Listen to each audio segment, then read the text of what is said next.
Brad Battin is a former Victoria police officer. He's been a regular with us here on Sky Friday nights. He's now the Premier in waiting in Victoria. He was elected Liberal leader during the summer break. He's now got the daunting task, if he can win in 2026, of trying to fix a busted state. And of course, before that, there's a federal election. And I know the Dutton team are very optimistic that they can pick up some seats in Victoria. I would imagine the anger aimed at the state Labor government in Victoria is likely to impact in outer suburban Melbourne seats and probably a couple of those teal seats won at the last election. Brad Battin joins us. Congratulations on your new job, but do you feel you may have been handed and inherited a poison chalice? G'day, Steve. No, I don't think I've been handed a poison chalice. I've been handed a big challenge and a fantastic opportunity. We've got to work hard. We know that as a team. But myself, I've put myself up because the reality is in Victoria, we do need that change. And I think coming from the background I've got the skills to do what we need to do, to listen to Victorians about the issues that they're concerned about and make the changes we need to make Victoria a great place again.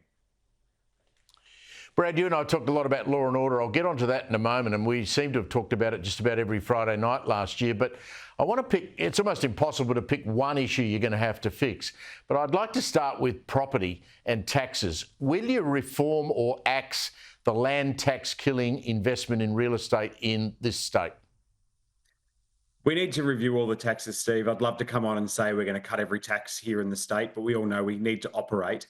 But the biggest focus we'll do is how do we reform the tax system to create the investment we need to get investment properties in the market? How do we make it a fair system? But the biggest issue of this, which most people don't pick up on, is it's the increasing rental costs because of these taxes. The difficulty to buy a first home because a house now has a new home and land has 42% tax on it. So we have to address that so we can actually ensure that people get the opportunity to buy their first home, because we know that's still an Aussie dream that people want to have here in Victoria, but also to get the rents down because we're seeing it too common up through Donnybrook, out through the north, the western parts in Werribee where I've been the last few days.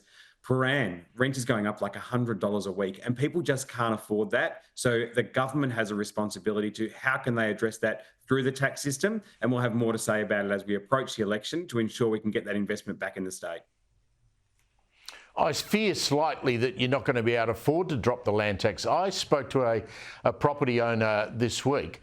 Now, clearly he has a really decent piece of real estate, but it's a weekend getaway place for him. It's a holiday home, and it's on substantial land. He's paying $200,000 a year in property tax, not just once, every year, Brad. And then he's going to have to pay the extra now because the government's going to throw a tax at him for the fire services levy, which is sometimes tripled in certain parts of Victoria. He's probably paying an empty land tax because the property's probably got no one in it and it's a holiday home. If he wants to try and rent it out and make some income, he'll get an Airbnb tax.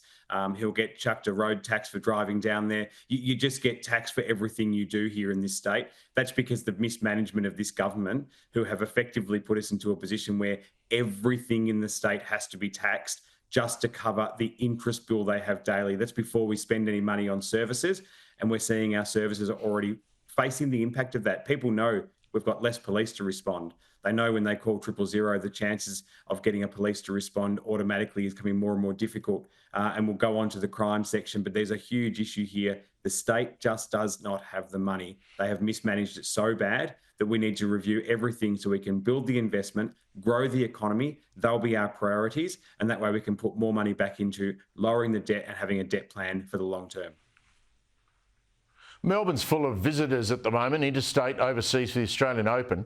What do you think they make when they wander around the city and see police cars with slogans drawn across back windows and down side windows, complaining about the fact that they can't get properly paid? True. Most people come from overseas or interstate and they go around our city and they see these signs and they'll believe the fact then that the government are mistreating and not respecting Victoria Police because it's truth. My bigger concern, rather than just seeing those signs that we're seeing on the TV right now, or as you saw the helicopter flying around a conference, is the amount of shops they're seeing closed in Melbourne. How dirty the city is compared to what it used to be. The impact on not as many restaurants to choose from, the cafes that have been shut, The life of Melbourne, the style that people used to love to come down to, was what it was all about. I don't want them here just for the 2 weeks of the Australian Open. I want them to walk around the city, go, how good is this place? I want to come back here in July and spend another holiday, or September to come back down for the football that I don't normally watch. But there is nothing inspiring in Melbourne anymore. The government have just let it go for too long. And now we're seeing the impact of that, where people won't want to return for longer term holidays. And that's where we generate really good income to create jobs here in the state.